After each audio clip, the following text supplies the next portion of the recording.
ಎಲ್ಲರಿಗೂ ನಮಸ್ಕಾರ. ಇಂದಿನ ಸಂಚಿಕೆಯಲ್ಲಿ ಅನಾರೋಗ್ಯದಿಂದ ಬಳಲುತ್ತಿರುವಂತಹ ವ್ಯಕ್ತಿಗಳು ಎಷ್ಟೇ ಆಸ್ಪತ್ರೆ ಸುತ್ತಿದರೂ ಅನಾರೋಗ್ಯ ಎನ್ನುವುದು ವಾಸಿಯಾಗುತ್ತಿಲ್ಲ ಎನ್ನುವಂಥ ವ್ಯಕ್ತಿಗಳು ನಾವು ತಿಳಿಸುವಂತಹ ಈ ಒಂದು ಪರಿಹಾರವನ್ನು ಮಾಡಿಕೊಳ್ಳುವುದರಿಂದ ನಿಮಗೆ ಬಂದಿರುವಂತಹ ಅನಾರೋಗ್ಯ ಕ್ರಮೇಣ ವಾಸಿಯಾಗುತ್ತಾ ಬರುತ್ತದೆ.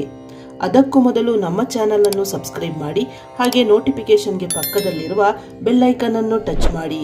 ನಿಮ್ಮ ಜೀವನದ ಯಾವುದೇ ಸಮಸ್ಯೆಗಳಿದ್ದರೂ ಶಾಶ್ವತ ಪರಿಹಾರಕ್ಕಾಗಿ ಪಂಡಿತ್ ಶ್ರೀ ಜಿ.ಎನ್. ಭಟ್ ಅವರನ್ನು ಸಂಪರ್ಕಿಸಿ.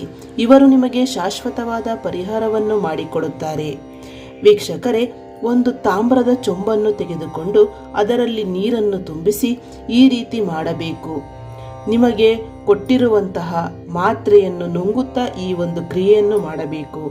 ಈ ತಾಮ್ರದ ಚೊಂಬಿನಲ್ಲಿ ಗೋಮತಿ ಚಕ್ರ ಅಂತ ಸಿಗುತ್ತೆ. ಆ ಗೋಮತಿ ಚಕ್ರವನ್ನು ರಾತ್ರಿ ನೀವು ಮಲಗುವಾಗ ಇದರ ಒಳಗಡೆ ಹಾಕಿ ಮಲಗಬೇಕು. ಬೆಳಗ್ಗೆ ಎದ್ದು ಈ ತಾಮ್ರದ ಚೊಂಬಿನಲ್ಲಿರುವಂತಹ ನೀರನ್ನು ಕುಡಿಯಬೇಕು. ನೀವು ಮುಖವನ್ನು ತೊಳೆದುಕೊಂಡು ತಾಮ್ರದ ಚೊಂಬಿನಲ್ಲಿ ಇರುವ ನೀರನ್ನು ಕುಡಿಯುತ್ತಾ ಬನ್ನಿ ಪ್ರತಿದಿನ. ಹಾಗೆ ಗೋಮತಿ ಚಕ್ರವನ್ನು ನೀವು ಒಂದು ಬಿಳಿಯ ಬಟ್ಟೆಯಲ್ಲಿ ಗಂಟು ಕಟ್ಟಿ ಅದನ್ನು ನಿಮ್ಮ ಕುತ್ತಿಗೆಗೆ ಕಟ್ಟಿಕೊಳ್ಳಿ. ಹೀಗೆ ಮಾಡುವುದರಿಂದ ನಿಮಗೆ ಇರುವಂತಹ ಅನಾರೋಗ್ಯ ಸಮಸ್ಯೆ ಎನ್ನುವುದು ನಿವಾರಣೆ ಆಗುತ್ತದೆ.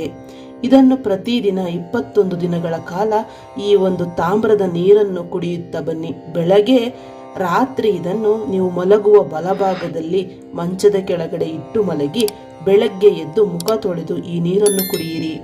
ಹೀಗೆ ಮಾಡುವುದರಿಂದ ನಿಮಗೆ ಬಂದಿರುವಂತಹ ಅನಾರೋಗ್ಯ ನಿವಾರಣೆ ಆಗುತ್ತದೆ. ಗೋಮತಿ ಚಕ್ರ ನಿಮಗೆ ಬೇಕೆಂದಾದಲ್ಲಿ ಪಂಡಿತ್ ಶ್ರೀ ಜಿ.ಎನ್. ಭಟ್ ಅವರನ್ನು ಸಂಪರ್ಕಿಸಿ. ಅವರು ನಿಮಗೆ ಇದನ್ನು ಮಂತ್ರಿಸಿ ಸಿದ್ಧಿ ಮಾಡಿ ಕೊಡುತ್ತಾರೆ. ಆ ಗೋಮತಿ ಚಕ್ರವನ್ನು ನೀರಿನಲ್ಲಿ ಹಾಕಿ ಅದರಿಂದ ಬಂದಂತ ಈ ನೀರನ್ನು ಕುಡಿಯುವುದರಿಂದ ಅನಾರೋಗ್ಯ ಸಮಸ್ಯೆ ನಿವಾರಣೆ ಆಗುತ್ತದೆ.